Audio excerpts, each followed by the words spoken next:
You wonder why he went silent, why the messages stopped, why the man who once held you like you were rare gold now disappears into the shadows without a word, and you start to spiral. You question what you said. You replay every moment. You start shrinking yourself just to make sense of the emptiness. But what if his silence isn't a reflection of your worth? What if it's a reflection of something he doesn't want you to see? A hidden weakness, a truth he's terrified you might discover, because silence is not always strength. Sometimes it's the only way someone can cover up what's breaking inside them today.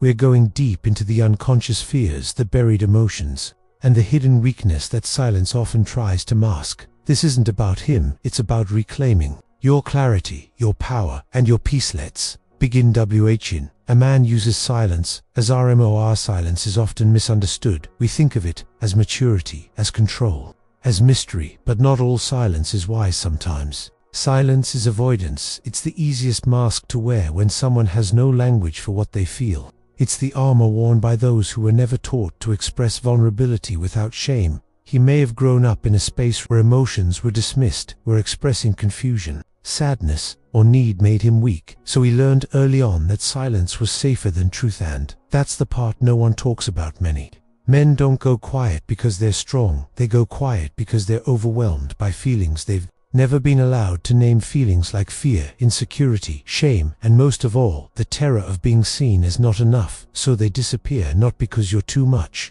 but because your presence mirrors back something they're not ready to face. This is the hidden weakness, and it lives behind the silence. They don't want to lose you, but they fear what being close to you will reveal in themselves. They hold back not because you're unworthy, but because your strength threatens the walls they've built around their emotions. And here's what makes it even more complex. He may not even be aware of it. He might think he's protecting you, or himself, but deep inside, it's not protection. It's paralysis, the inability to sit with discomfort, to hold space for emotions he never learned to navigate. Paradox of his diastains. THNs. Someone pulls away emotionally. Our first instinct is to chase, to fix, to understand. We confuse distance with a puzzle we're meant to solve. But his withdrawal is not an invitation for you to overfunction. It's a boundary he may not even know he's creating to protect his own unresolved emotions. Here's where it gets complicated. The more you give, the more you explain, the more you show up with empathy, the more he feels exposed, because your love doesn't heal him. It terrifies him, not because it's wrong, but because it's real, and real love holds up a mirror. That mirror reflects his confusion, his inability to connect, his fear of failing you, and that's what his silence protects him from. Not from you, but from the feeling of being unworthy in your presence. So he disappears, he disconnects. He might even blame you for being too emotional or intense, when in truth he's just not ready to hold the depth you offer. And that is not your failure. That's his inner conflict. The paradox is painful because it looks like rejection, but it's really a signal of internal collapse. He steps back to feel powerful again, but the power he's chasing is hot. No, it's not true empowerment, it's survival. And when someone is in survival mode, they can't access connection, only control. YOU were never to MUCH. This is the part that hurts the most, the internal story that says, if I was better, he wouldn't be so distant. If I was calmer, he'd feel safer. If I was more understanding, he'd open up. But here's the truth, you are not too much. You are just standing in front of someone who hasn't met themselves yet. Because they haven't met their own soul, they don't know how to meet yours, your emotions, your clarity, your desire for connection. They're not flaws, they're gifts. But in the presence of someone who is still at war with his own heart, those gifts feel like threats. He doesn't silence you because you said too much. He silences himself because he feels unworthy of hearing it. This is the hidden weakness, not that he doesn't care, but that he cares and feels powerless in the face of it. Didn't lose him because of who you are. He lost access to you because of who he's afraid to become. That difference matters. Now you're seeing clearly. You no longer take responsibility for his silence, because silence isn't absence of love sometimes. It's absence of self-awareness, and you deserve more than that. You deserve connection that shows up. WHN. His silence is about CONTRL. Sometimes silence isn't just emotional immaturity. Sometimes it becomes a tactic, not always consciously, but it turns into a way to regain power, to shift the dynamic, to keep you questioning. Because when you don't know where you stand, you try harder. You reach out, you double your efforts to stay connected, and he feels the control tip back in his favor. subtle but powerful and deeply damaging if you don't see it for what it is. This isn't love, this is emotional imbalance. It's the game of distance and closeness, hot and cold connection and retreat, and behind that behavior is the same hidden weakness, the fear of true intimacy, the terror of surrender, the belief that vulnerability equals weaknesses. So he keeps just enough distance to feel safe and just enough connection to keep you attached. But you don't have to play that game, because once you name what's happening, you stop reacting, you stop chasing, you stop looking for signs that don't exist, and that's when your power returns. Not because you fought for it, but because you remembered it was never theirs to take. Hand in that remembering, you begin to rise stronger, clearer, more rooted in yourself than ever before.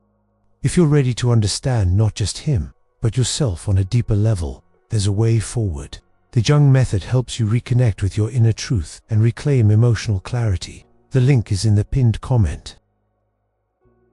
The pain he can't name, but you feel you've always felt it, not in words, but in moments, in the pause before his answer, in the glance that didn't match his tone, in the coldness that arrived after your warmth. He never said it out loud, but you felt the discomfort beneath his charm, the anxiety behind his silence, the tension that rose when things became too real. He may have learned to speak like he's fine, to move like nothing touches him, to laugh like he's unshaken, but you sensed what others didn't. You picked up on the shift in his breath, the way his body stiffens when emotions enter the room, the way he detaches when you get too close. And that's what made you powerful.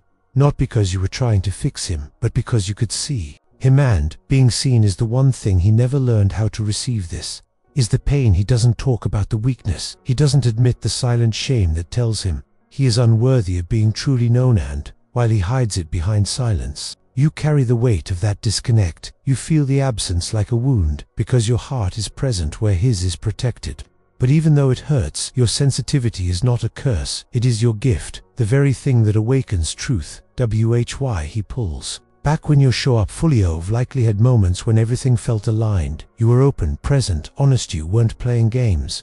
You weren't performing strength. You were simply being real, and in that moment, you may have thought he would meet you there, that he'd soften, that he'd step into the same emotional space, but instead, he pulled away his texts, slowed his eye contact, faded his warmth, turned to indifference, and you blamed yourself, because that's what you were taught to do. But this reaction is not about your intensity, it's about his inability to hold it. Men who have not faced themselves, men who have built identities around avoidance and control, they do not know what to do with emotional transparency to them. Your openness feels dangerous because it calls forth the very parts of themselves they've buried, and that's when the silence begins, not because they don't care, but because they are drowning internally. And instead of asking for help, they disappear. This is the hidden weakness, and you were never meant to carry it for him. Guilt. They project to silence why you. One other layer of this silence is what comes after, when you speak up, when you ask questions, when you express your needs. He may say you're too sensitive, too needy, too emotional, and just like that,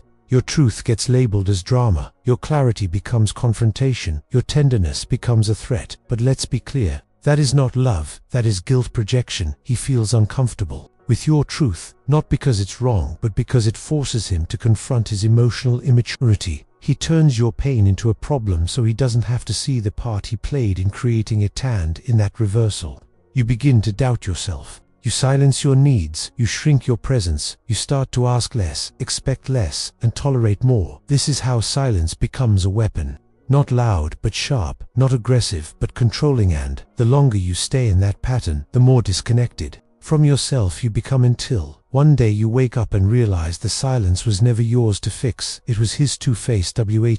You realize the pattern isn't unew. What makes all of this even harder is the familiarity, because this silence feels like something you've known before, maybe from a parent, maybe from an old relationship, maybe from childhood. The feeling of loving someone who is emotionally unavailable, of walking on eggshells, of trying to be perfect, just to feel safe. And that's why it hurts so deeply, because it's not just about him, it's about the echo of every time you felt unseen. His silence touches an older wound, one you've carried for years, the one that says, if I am enough, they'll stay. If I do it right, they'll love me. But the truth is, you were always enough. You were just loving people who couldn't receive it. And now that you see the pattern, you have the power to end it, not by making them change, but by finally choosing yourself. WHAT, you gain when you stop waiting for ARSP. When SI, there comes a moment when you stop waiting, when you stop rereading messages, stop checking your phone, stop rehearsing what you'll say. If he reaches out and instead